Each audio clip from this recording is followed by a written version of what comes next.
Hello friends, तमारू स्वागत है अमारी चेनल सिंपल गुजराती रसोई में। तो आज आपणे बनावाना छे पोचारू जेवा अने जाळीदार जेवा बजार में मळे छे ने तेवा ज आपणे खमण ढोकळा बनावीने तैयार करवाना छे। तो तेना माटे सौथी पहेला मैं અહીં एक बर्तन लई लीधुं छे। हवे तेमां सरस पोचा अने जाळीदार ढोकळा बनाववा माटे અહીં मैं 1 चमची जेटला લીંબુના ફૂલ લીધા છે। તેની સામે મેં 3 ચમચી જેટલી ખાંડ લીધી છે, કેમ કે બજારમાં જે ઢોકળા ચડતા હોય છે ને તે સરસ ખાટા મીઠા બનતા હોય છે।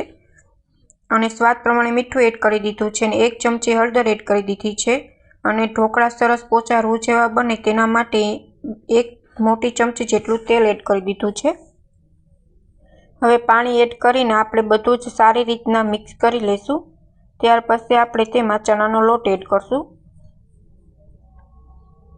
मैं અહીં 1 चमची લીંબુના ફૂલ લીધા છે, તેની સામે મેં 3 ચમચી જેટલી ખાંડ લીધી છે। જો આ માપથી તમે ખમણ ઢોકળા બનાવશો ને તો તમારા ખમણ ઢોકળા પણ એકદમ પરફેક્ટ માપ સાથે બનીને તૈયાર થશે। તો અહીં મેં ચણાનો લોટ લઈ લીધો છે। હવે આપણે તે એડ કરીને બેટર બનાવી લઈશું ઢોકળા બનાવવા માટે।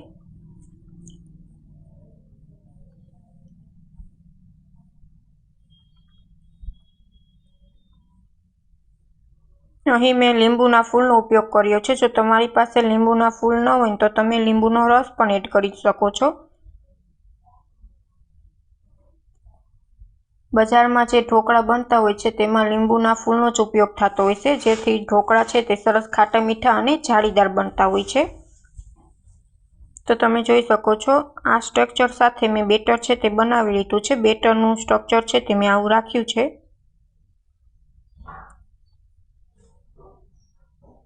આવી રીતના ચમચીથી કોટ કરી લઈશો। તમે જોઈ શકો છો પાછળ આટલું ગાળું છે તે રાખ્યું છે। બેટર તમારું પરફેક્ટ હશે ને તો તમારા ખમણ ઢોકળા પણ પરફેક્ટ માપ સાથે ને સરસ જાળીદાર બનીને તૈયાર થશે।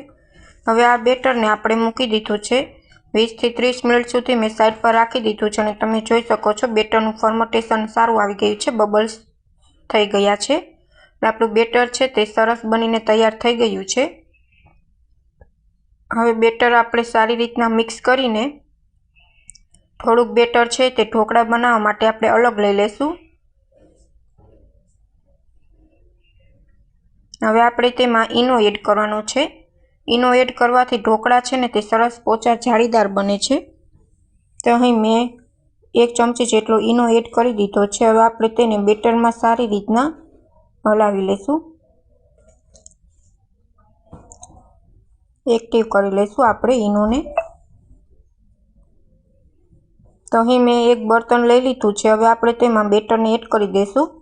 તમારે જે પ્રમાણે ખમણ ઢોકળા નાની મોટી સાઇઝમાં બનાવો હોય તે પ્રમાણે તમારે બર્તન લઈ લેવાનું છે। ઢોકળા છે તે હંમેશા મોટી સાઇઝમાં જ બનતા હોય છે, એટલે મેં આવી રીતના એક મોટું બર્તન લઈ લીધું છે। સ્ટીમર પણ ગરમ થઈ ગયું છે। હવે આપણે બેટર છે તે લઈ લીધું છે અને રાખી દીધું છે। હવે આપણે 25 થી 30 મિનિટ સુધી આપણે તેને સ્ટીમ થવા મૂકી દીધા હતા અને સ્ટીમ થઈ ગયા છે। અને તમે જોઈ શકો છો ઢોકળા એટલા પરફેક્ટ બન્યા છે ને કે જાળીદાર, અને તમે જોઈ શકો છો કેટલા પોચા રૂ જેવા અને જાળીદાર બનીને તૈયાર થયા છે। હવે ઠંડા થઈ ગયા છે। હવે આપણે પ્લેટમાં લઈ લેશું।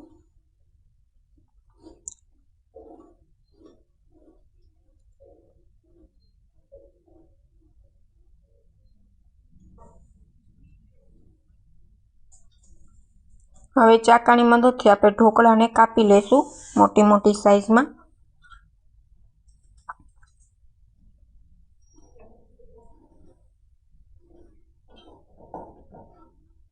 તો આપણા ખમણ ઢોકળા બનીને તૈયાર છે। હવે આપણે તેમાં ઉપરથી વઘાર એડ કરવાનો છે। તેના માટે અહીં 1 ચમચી તેલ, હવે તેમાં આપણે 1 ચમચી રાઈ એડ કરી દીધી છે, અડધી ચમચી જેટલી હિંગ એડ કરી દીધી છે। હવે આપણે મરચાંની કટકી તીખી કરેલ છે તે એડ કરી દઈશું।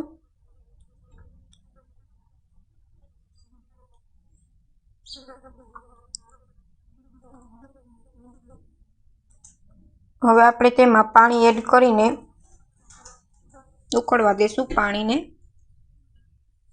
હવે આપણે તેમાં 2 મોટી ચમચી જેટલી ખાંડ અને સ્વાદ પ્રમાણે મીઠું એડ કરી દઈશું। બહુ મીઠું એડ નથી કરવાનું, પાણીના ભાગનું જ મીઠું એડ કરવાનું છે। પાણી સારી રીતના ઉકળી ગયું છે। હવે આપણે ઢોકળા ઉપર એડ કરી દઈશું। આ પ્રોસેસ તમારે ઢોકળા ગરમ હોય ને ત્યાં જ કરી લેવું, એટલે સરસ ઢોકળા છે તે બનીને તૈયાર થાય।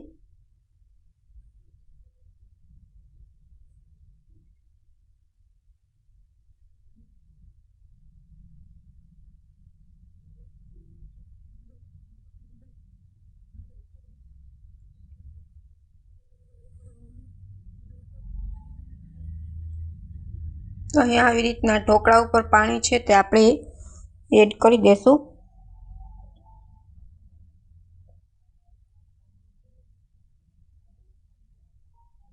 ઉપરથી આપણે ધાણા ભાજી એડ કરી દઈશું।